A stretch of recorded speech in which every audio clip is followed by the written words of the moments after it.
Hi, this is Rick, and this senior moment is about our wonderful April 2025 9-night, 7-port Alaskan cruise. We chose this itinerary because it offered the most value for money, in our opinion, and we made decisions about what we were going to do based on getting the most out of the experience, but also not breaking the bank. So come along and hear my confession about the good decisions we made, in some cases the bonehead moves, and an instance or two where I got lucky.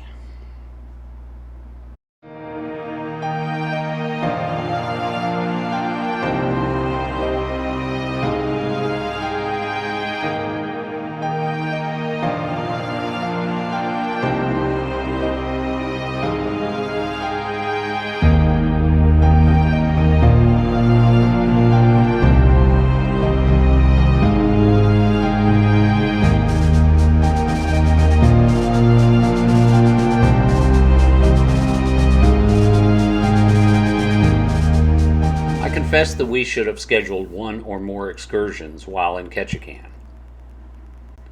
My thinking for not scheduling excursions was that, it's a small, charming, turn of the 20th century town, lots of great places to poke around, and plus, it was our first Alaskan port, and we would be excited to just get out and walk around. As it turned out, we found the charm, but it's a really small place.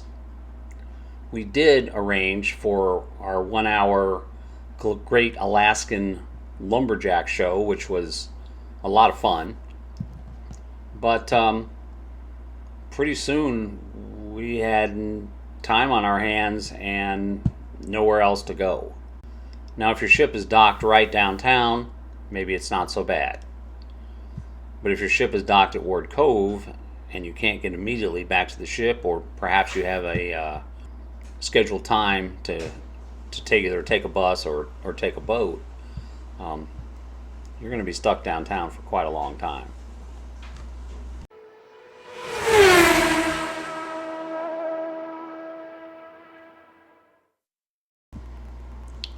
I am pleased to confess, for a change, that our decision to rent a car in Juneau was a great success. As opposed to taking an excursion, we chose to rent a car through Turo from a private owner. That worked out terrific. The owner left us the car very close to where the ship docked. Getting inside the car and on the road took almost no time at all. It was perfectly maintained and beautifully clean, and it allowed us access to all of the sites in the Juneau area. I also want to confess that renting a car in Juneau was not my idea. I heard about the idea in someone else's YouTube video, and when I looked into it, I found out it was a great value for money. From our perspective, for 4 people, it costs a little bit over $100, and I highly recommend you make that part of your Juneau port day, and gives you lots of freedom for a very, very reasonable price.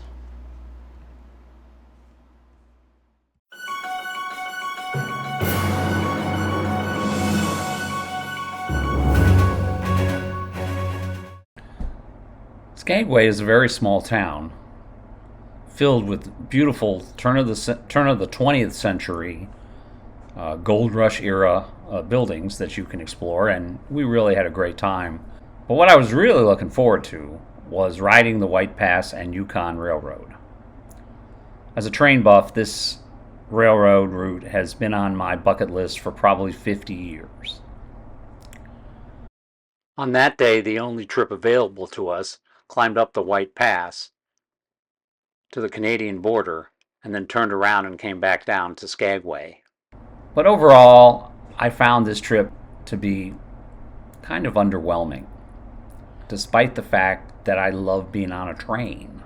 When we got back to the ship, we learned that a number of other cruisers had chosen to rent a car in Skagway, and they drove that highway into Canada, and they visited several gold rush towns, saw some pretty sights, stopped for some hikes. I didn't dislike the train trip, but I have to say I would seriously consider next time the whole car rental thing, because I believe that the folks that did that truly had a better and more varied time than we did.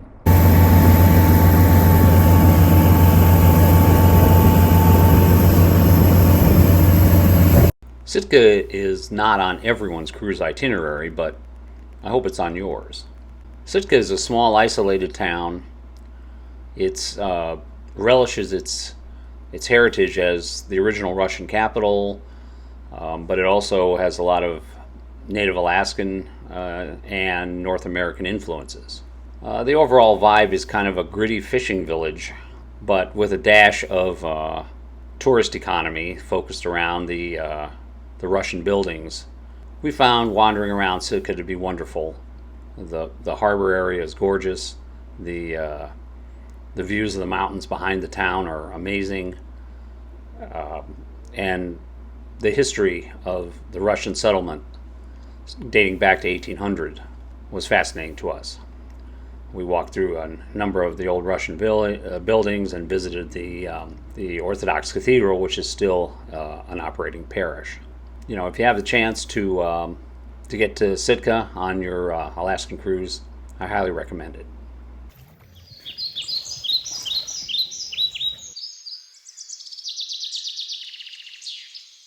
In the afternoon of our trip through Glacier Bay, we were scheduled to stop at a place called Icy Strait Point.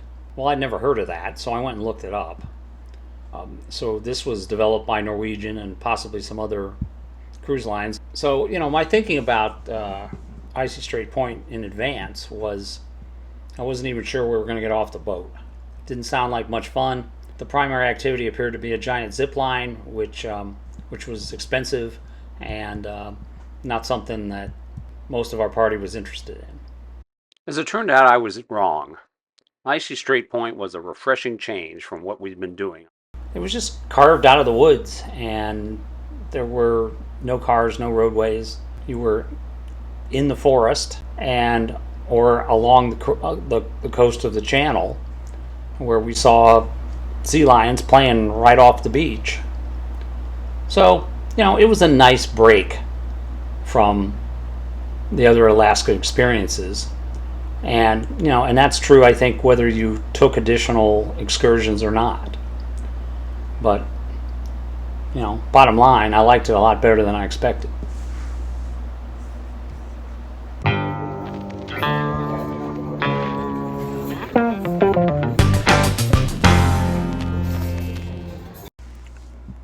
One of the differentiators of the itinerary that we chose for our Alaska cruise was a full day in Victoria, British Columbia. Now, Victoria has a reputation as a wonderful place to wander around on foot, and because it was the end of our cruise, honestly, I didn't pay much attention to what we're going to do during that day, and I confess that that was a mistake. We did, in fact, at the last minute, sign up for a horse-drawn tram trip, which was pretty good. Later, we took a bus and walked through the downtown area, saw the beautiful Capitol building, the old hotel, and into Chinatown. We found a pub and had some ale and something to eat.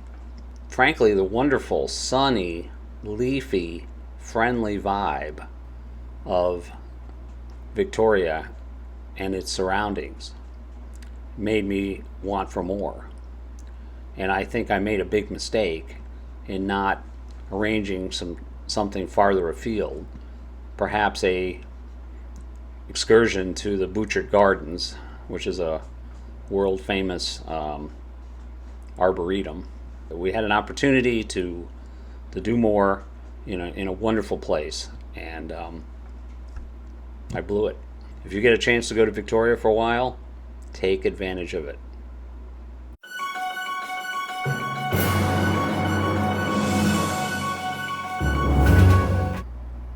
So thank you for hearing my confession about our 2025 Alaskan cruise. These are my honest and straightforward opinions about some of the decisions we made and some of the circumstances we found. I hope this may help you to maximize the value of your time and your money as you plan your Alaskan cruise. So thank you for watching, and stay tuned for more senior moments. Have a great day.